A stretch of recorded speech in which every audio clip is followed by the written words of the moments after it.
So a plumber, an electrician, and a carpenter all walk into a bar. No, I'm just kidding. But what do all these people have in common? Is that they make more than the handyman. And you know why they make more than the handyman?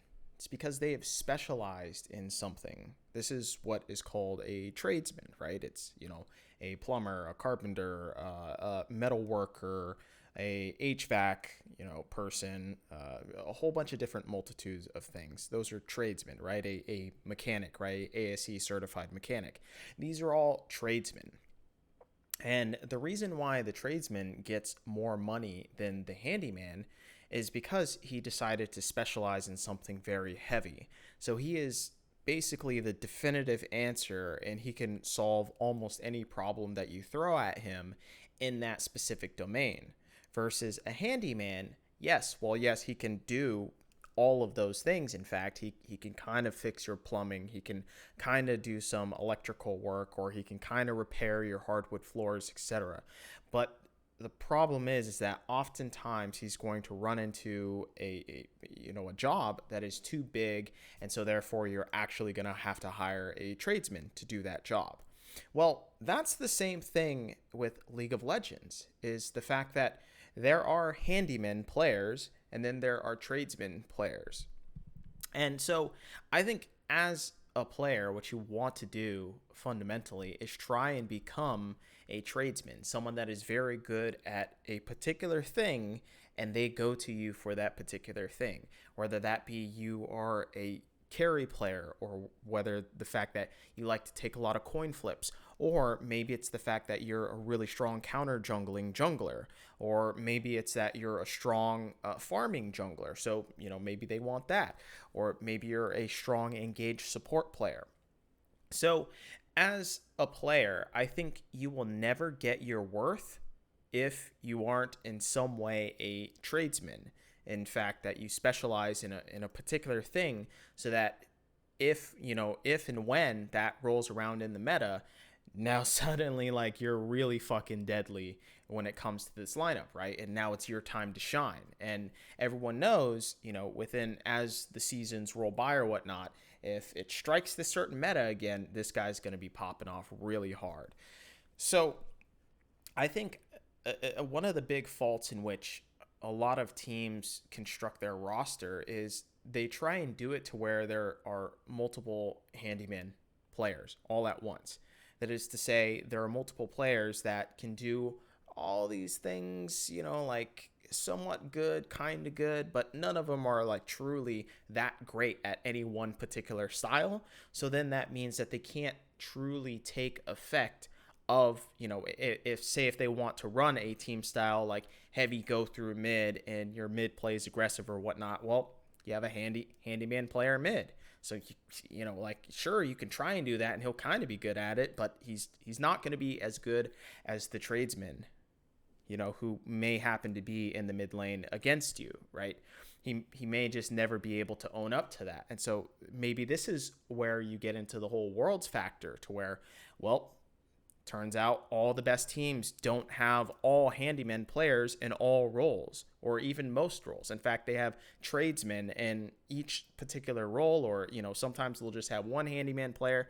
And so that allows them to at least be the best at that particular role or that particular style, and they cannot be beat because they are a tradesman, right? So I think one of the big ruts in which teams get stuck on is the fact that they think a handyman player is someone that is low risk, right? Because he is essentially impervious to meta shifts, right? He's not really going to be that bad, but he's not really going to be that good. Remember, so but at least he's not going to shit the bed, right? But it's like you still don't get that high ceiling, right? It's kind of like stocks, right? Just like, yeah, you could go ahead and you could invest in the S&P 500, but you could also invest in a couple high-end ETFs or high-yield ETFs. Right now I'm fucking having all the Zoomers tune out, and I don't know what the fuck I'm talking about with stocks, but you get the point. Is that there are some stocks that are low risk, some stocks that are high risk, right? So I think you can never become a truly good as a handyman player, because you're kind of trying to stretch yourself thin by doing all things at once, right? And not really specializing in anything. And this is like the type of player that also tries to learn all the meta picks, right? And is not particularly especially adept at learning picks quickly, or is not some kind of savant, right? And so they try and learn all these meta picks, and suddenly they're just okay-ish. They're kind of good on some picks, but overall, like, there are other better players at those picks, which is why this guy is like lukewarm toast, right?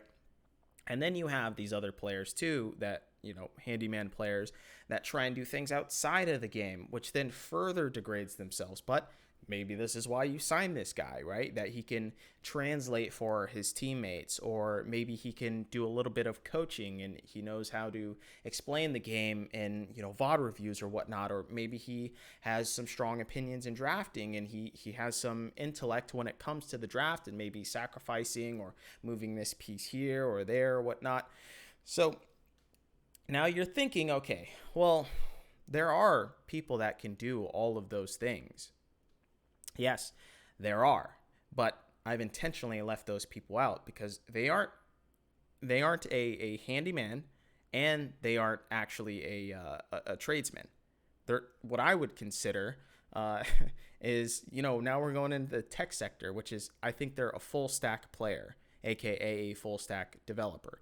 I don't know if you guys know where that term comes from, but a full stack developer means that they're usually a programmer, so they can work in the back end, which deals with databases, that deals with like the hard coding and whatnot of whatever it be, whether it be like a website or a video game, right? So they deal with all the back end stuff. And then there's the front end side, which is like your graphical user interface, right? Like all the polish, everything that you see, like it's all of that up front. So a full stack developer or full stack player would be, they could do all of that, right? And not only that, but they know multiple different languages, right? They know Lua, they know Python, they know whatever, all these different languages, right?